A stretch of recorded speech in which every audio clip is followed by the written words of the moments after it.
Hello, and welcome back to Kelly's Corner. How's everyone doing tonight? I'm recording this from home on Friday evening. It's a stormy Friday evening in Alabama. I hope your night's much less stormy. Maybe it's peaceful where you're at. It's currently raining and thundering here. I think where I live, my area has finally been downgraded to just a severe thunderstorm watch. We were under a warning for most of the evening, but I think we've finally been downgraded to just a watch now. But it is still raining, and not too long ago, I was outside, and one of the biggest lightning bolts I've ever seen streaked across the sky while I was outside. So I decided very quickly that it might be time I bring myself back inside. I'm just hanging out at home and wanted to record some thoughts, some things.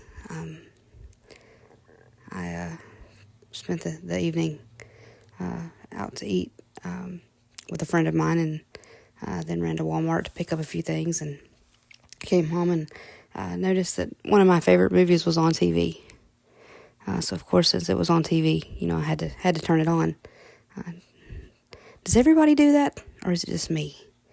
It doesn't matter how many times you've seen a certain movie, if it's on TV or you see it, come up on Netflix or various streaming sites. You're gonna watch it every time. But that's how National Treasure and National Treasure 2 is for me. In this case, it was National Treasure 2. I caught the end of it, but that's one of those movies for me. Anytime I see it come across the TV being on, I'm gonna tune in. Like I said, it doesn't matter how many times I've seen it. It's just something about it. I don't know. They're good movies, and I hope maybe one day that they do a third, maybe focusing on page 47. You never know. It'd be kind of interesting to find that out, exactly what was on page 47 in the movie. But it's been a busy week, a good week, but a busy one nonetheless. A lot of history's taken place this week. On April the 30th, I was thinking, and that was a particularly busy day for history. Some of it you may know, some of it you may not. April 30th, 1803 was the day that the United States secured the Louisiana Purchase. They secured it under President Thomas Jefferson for $15 million from the French, which was roughly about 4 cents an acre. And the Louisiana Purchase gained right at 828,000 square feet of land, effectively doubling the size of the United States, and really took us for the most part, from the Atlantic Ocean to the Pacific Ocean, with a few differences there. It didn't quite go that far, but it came pretty close. And then shortly after that, Thomas Jefferson is going to send Lewis and Clark out and their team into the West to find out exactly what they've gained with the Louisiana Purchase. But it kind of more or less gave us the biggest chunk of land that the U.S. has today.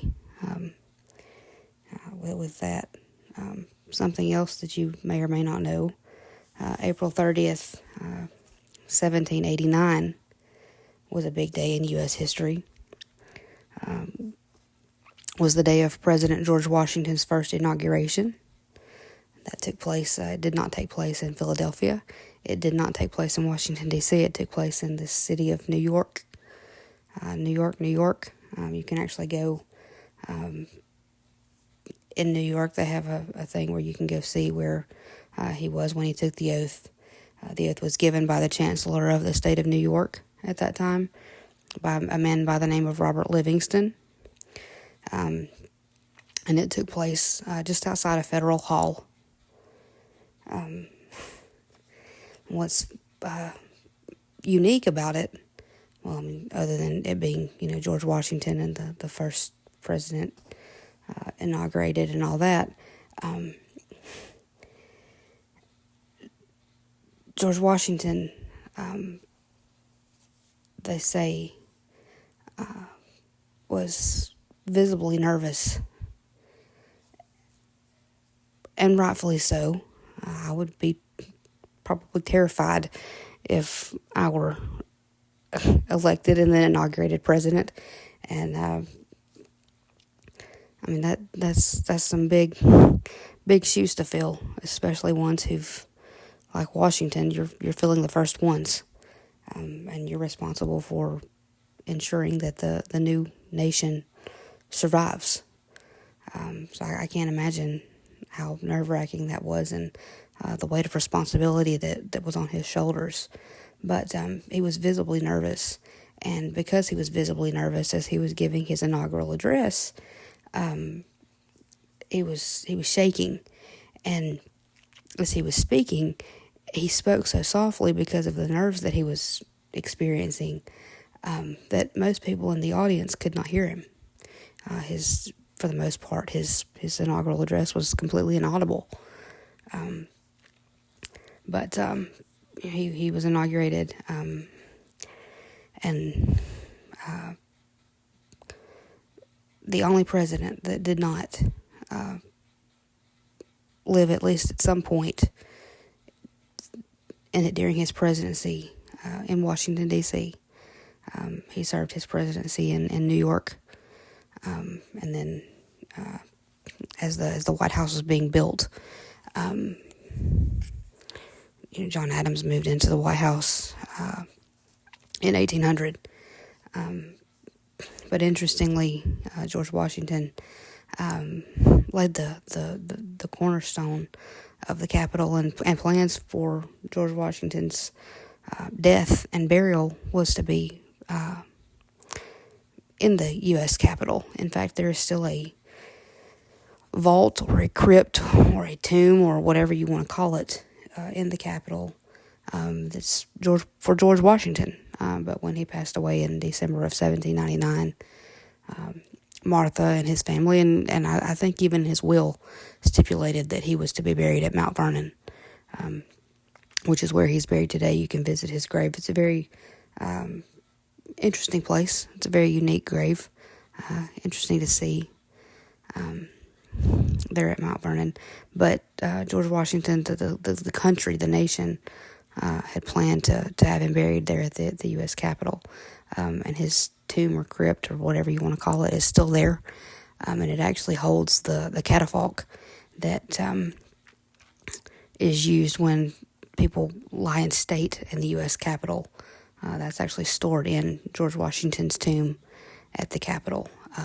People like Jimmy Carter was the most recent, I believe, in December when he passed away. He lay in state, and so that's the catafalque that's in the Washington tomb. I guess maybe a little more notably, John F. Kennedy, when he was assassinated, he lay in state on there. FDR, I believe Abraham Lincoln lay in state in the Capitol in 1865 when he was assassinated, and all of those people would have used it. A little less famous, I guess, Douglas MacArthur, when he passed away, he lay in state, a great general. But any of the presidents that have passed away, that have had state funerals, have used that catafalque that is in the Washington tomb. Another notable thing from April 30th, I'm telling you, April 30th was a busy day in history. And then what's so funny about it is that, there are days when there's so much stuff to cover, And then there are other days when it seems like nothing happened. But I guess that's kind of like life. You get so busy on some days and some weeks, and periods of time where you feel like you don't have enough hours in the day to get everything that you need to get done. And then there are others when you have nothing to do, and you're just like, well, what do I do now? But April 30th was kind of one of those days in history, I guess. But to go back 80 years to April 30th, 1945, the German Chancellor Adolf Hitler and his wife Eva Braun, interestingly enough, they had been married for right around 40 hours. They got married at some point the day before, and had a little celebration, a very quiet, small, intimate gathering of close people in the German regime, the German government, to celebrate with. He and Eva Braun, and they had already decided when they got married that they were going to commit suicide the next day together. And on April the 30th of 1945, that's exactly what happened. They committed suicide together in his bunker underneath the Reich Chancellery, as the Allied troops were closing in. And Adolf Hitler had decided long before that he did not want to be turned over to the Allies. He did not want to surrender. Suicide was the only option for him. But he somehow convinced his wife, 33-year-old Eva Braun, to follow suit. It is said, his remains have never been positively identified and located, but I think the Russians have what is said to be his remains now, or have maybe buried what is said to be his remains in some kind of unmarked grave. I'm not really sure. But after he committed suicide, there were very few people in his inner circle around that actually viewed the body, and all of those were German people. And then they had a very rough cremation ceremony type situation where they burnt up the body. And so there aren't any pictures of his corpse like you see Mussolini being paraded around the streets of Italy. That didn't happen with Hitler. His body was supposedly cremated, and I have no reason to believe that it did not happen. Let me just preface by saying that. I personally believe that he did commit suicide, and his body was cremated, and his remains, wherever they may be or wherever they're at. But there are some that believe that he did not, that they just kind of said that so that he could escape to Argentina and live out the remainder of his life. So a little bit of conspiracy there, I guess, but that's one conspiracy theory that I've never really bought into. I do believe that he did commit suicide. And they say that he bit down on a cyanide capsule to commit suicide, and then shot himself with his gun. But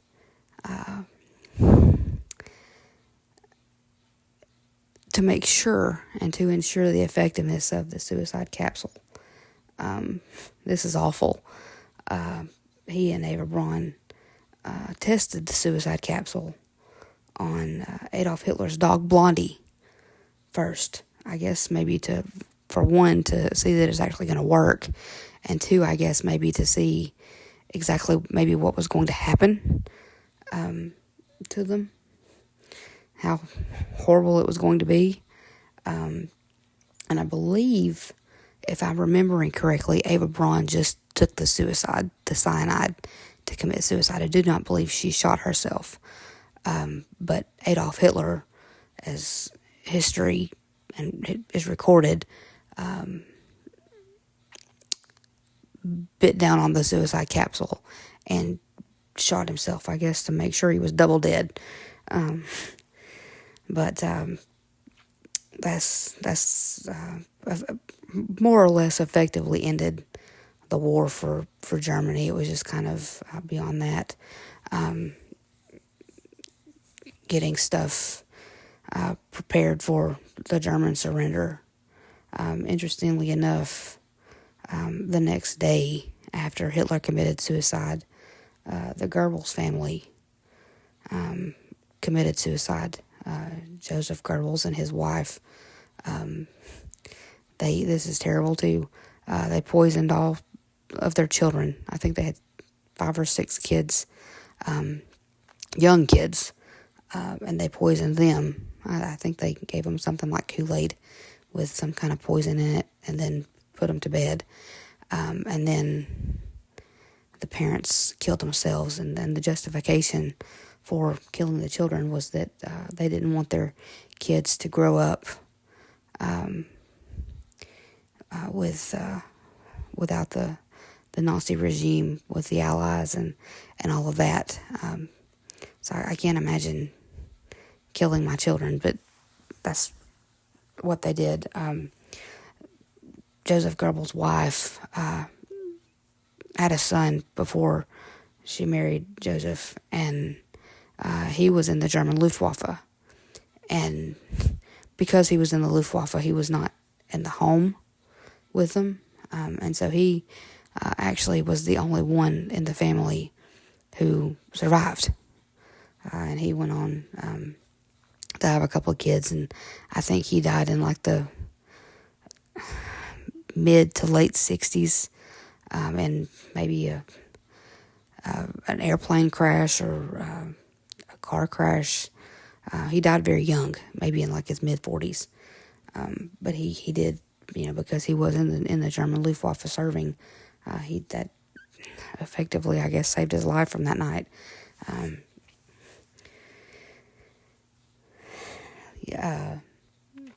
Last night, both of my nephews had baseball games. It was Tucker's last game. He plays t-ball, and it's going to be his last year playing t-ball. He'll move up to the next age group next year, but in his game got called very early because of rain. But each team got to bat once, and the one time that Tucker got to bat, he actually hit a grand slam, as far as grand slams go in t-ball. He hit the ball well into the outfield, and they had a little bit of trouble getting the ball, but by the time they got the ball in, Tucker had made it around the bases, and the bases were loaded. So he got a grand slam, his very first grand slam in t-ball. And Cooper had a big game as well. He hit a home run.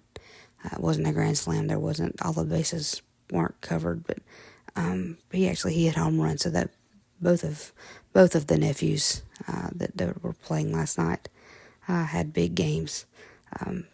And Cooper's got a few more games, but Tucker's last game was last night. Cooper he graduates from kindergarten on Tuesday.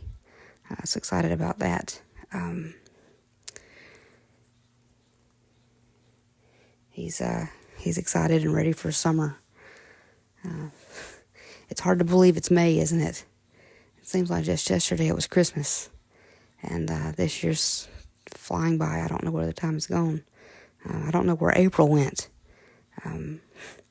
It flew by too. But the whole year really has.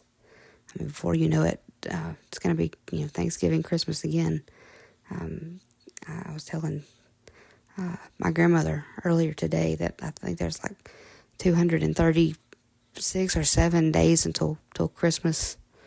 And Tucker overheard me saying it and got all excited because Santa Claus will come, and to be a child. I remember being excited, but I look forward to the holidays and that kind of thing. And my favorite holiday, I coincidentally, I guess, has nothing to do with anything that I was wanting to discuss, but my favorite holiday is not Christmas, although I love Christmas. I love Christmas music. In fact, usually starting on October 1st, The only thing that I listen to in my car, or at home or at work or whatever is Christmas music. So if you're ever around me, starting in October, just know that you're probably going to hear nothing but Christmas music. And then I always get excited when the Christmas movies come out and things like that. It just something about that time of year is just is special. And as I've gotten older, I've not lost the joy and the wonder of Christmas, and it's just it's a fun time of year. And I'm could probably say I'm a kid at heart anyway, but that brings out the kid in me even more.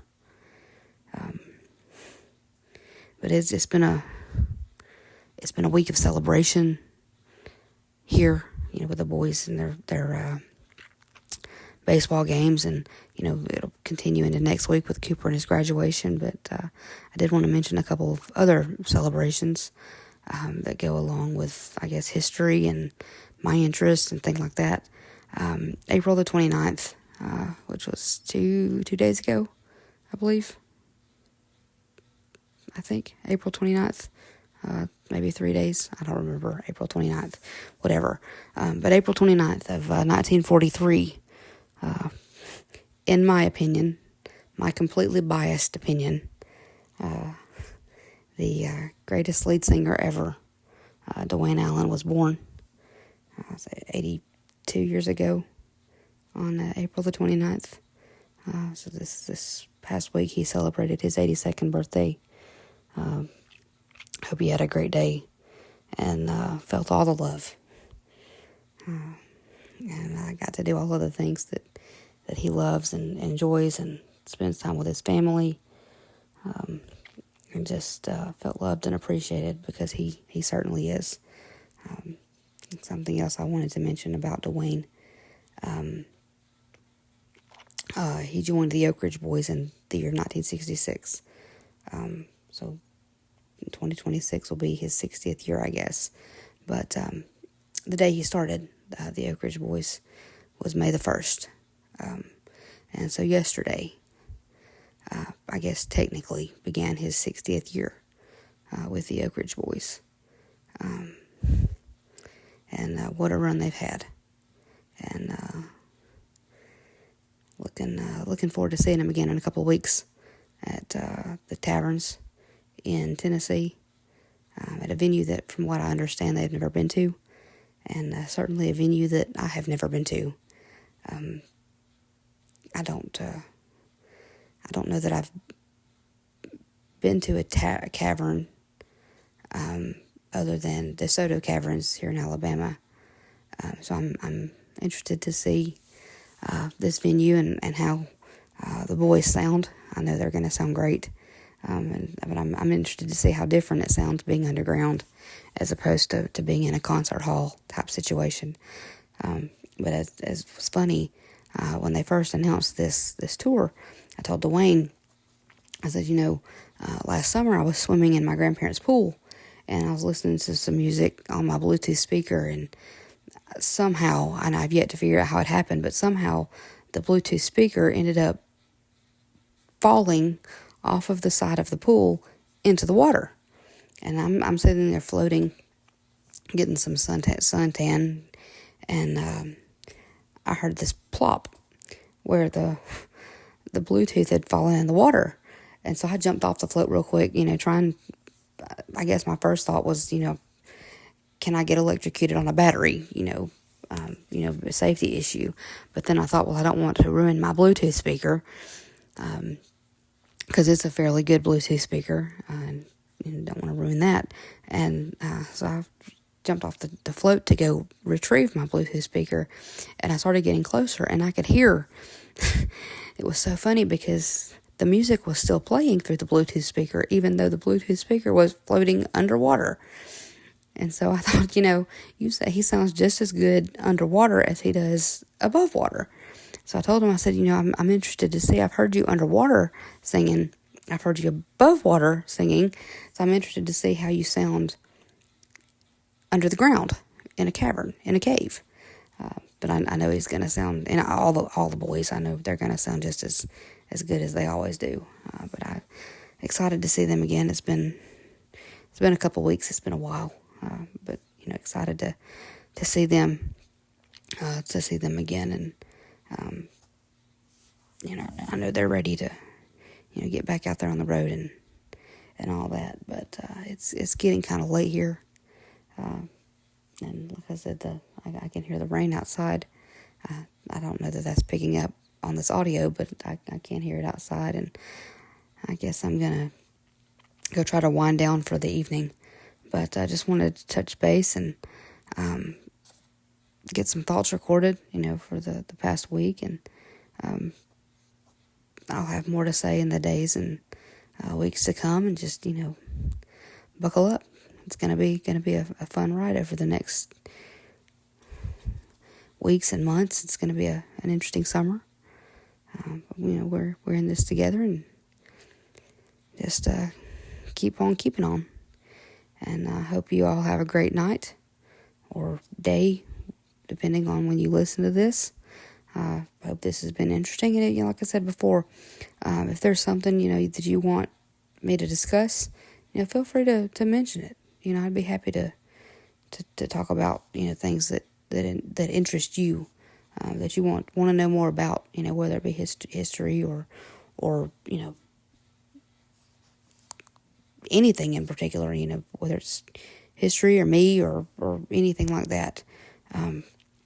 I'd be happy to dive into that. But I'm going to hop off here, and it's been kind of a long day. I spent most of the day with my nephew Tucker. He kind of had a yes day, I guess. With Aunt Kelly, we always have a good time with those. But I hope you have a great night, and I will see you again. Talk to you soon.